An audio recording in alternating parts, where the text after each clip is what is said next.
बांग्लादेश में हिंदुओं पर अत्याचार अपने चरम पर पहुंच चुका है। दीपू चंद्र दास नाम का एक आदमी, जिस पर एक बेबुनियाद आरोप लगाया गया कि उसने इस्लाम धर्म का अपमान किया है, और इसी बेबुनियाद आरोप के बेसिस पर 150 लोगों की भीड़ ने उसको पीट कर जान से मार दिया और उसकी लाश को हिंदू धर्म के प्रति उनकी कट्टर सोच और घृणा का प्यादा बना लिया। उसकी मौत के बाद उसके साथ जो हुआ उससे खौफनाक शायद ही आपने अपने जीवन में कभी कुछ सुना होगा। उन 150 गीदड़ों की भीड़ ने उसकी लाश को सबसे पहले बीच चौराहे पर एक पेड़ के ऊपर टांगा और उसमें आग लगा दी, और आग लगने के बाद भी वो लोग बाज नहीं आए। उसके जलते हुए मृत शरीर को भी उन्होंने अपने दिल में हमारे देश के प्रति नफरत और उनके खून में बसी हमारे धर्म के प्रति घृणा का शिकार बना लिया। आइए शुरू से लेकर अंत तक जानते हैं कि कैसे एक निर्दोष व्यक्ति सिर्फ हिंदू होने की वजह से इतनी भयानक मौत मारा गया, और सेक्युलरिज्म का घंटा बजाने वाले मुंह बंद करके हाथ पे हाथ धरकर बैठे रहे और ये प्लानिंग करते रहे कि किस तरीके से इस केस में से ये हिंदू मुस्लिम का एंगल हटाया जा सके। तो चलिए शुरू करते हैं। तो सबसे पहले जानते हैं आखिर दीपू चंद्र दास है कौन। दरअसल दीपू चंद्र दास 27 वर्षीय हिंदू युवक थे जो एक गारमेंट फैक्ट्री में काम करते थे, जिसका नाम था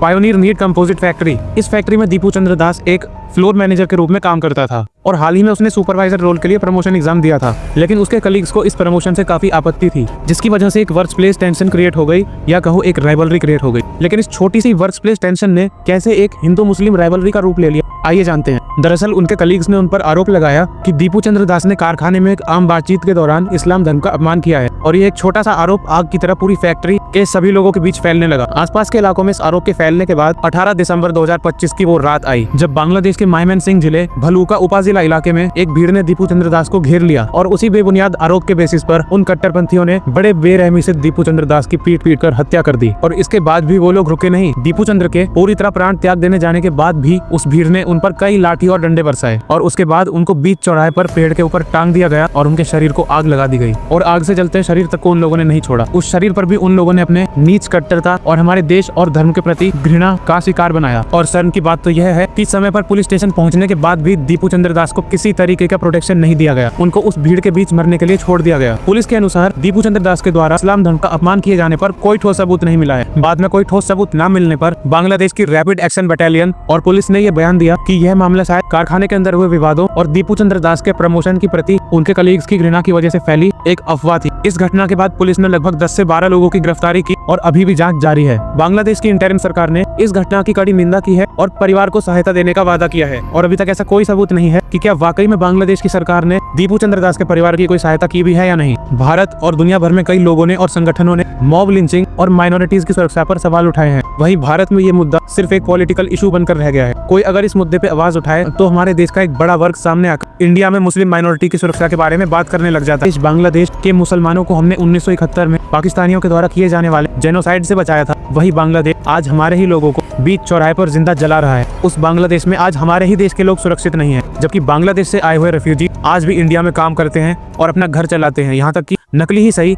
पर उन लोगों के पास आधार कार्ड है और उन लोगों को राशन भी मिलता है। 1971 के बाद से ही हम लोगों ने बांग्लादेश में हिंदुओं की संख्या काफी तेजी से गिरती हुई देखी है। तो ये अत्याचार नहीं तो और क्या है। इस मुद्दे पर मेरा यह ओपिनियन है कि बांग्लादेशियों को अपने जन्मदाता देश और उसके लोगों का आदर करना चाहिए। जिस बांग्लादेश को 1971 में हम लोगों ने पाकिस्तानियों से बचाया, आज वही बांग्लादेश उन्हीं पाकिस्तानियों क्लोजेस्ट अलाई है। यहाँ तक कि इंडिया वर्सेस पाकिस्तान की वॉर में बांग्लादेश ने पाकिस्तान के ऊपर अटैक करने से इंडिया को धमकी दे डाली। और इस वीडियो के थ्रू मैं इस बात पर भी इशारा करना चाहूंगा कि इतने बांग्लादेश में हिंदू नहीं है जितने हिंदुस्तान में बांग्लादेशी हैं। और अगर ये जेनोसाइड नहीं रुका तो शायद मुझे बताने की जरूरत नहीं, लेकिन हमारे देश के रेलवे ट्रैक्स के पास बसी हुई कॉलोनी, रेलवे स्टेशन और कूड़े के ढेरों के पास बसी हुई कॉलोनियों में बांग्लादेशी ही रहते हैं, और एक चिंगारी से पूरे जंगल में आग लगने में समय बिल्कुल भी नहीं लगेगा। रहता ये बांग्लादेशी हमारी जूती के नीचे ही है, सिर्फ हमें इन्हें रौंदने की देर है। एक जन्मदाता अगर एक देश को बना सकता है तो उसको मिटाने का भी पूरा अधिकार उसके हाथ में है। ये भारत के द्वारा की गई 1971 में उसी गलती का नतीजा है कि जहां हम आज पाकिस्तान जैसे देश के खिलाफ आतंकवाद की लड़ाई लड़ रहे हैं, उसी आतंकवादी मुल्क का साथ देने के लिए एक और देश खड़ा हो गया है। और मुझे अपनी इंडियन आर्मी पे पूरा भरोसा है, जिन्हें 1 महीना भी नहीं लगेगा इन मच्छरों को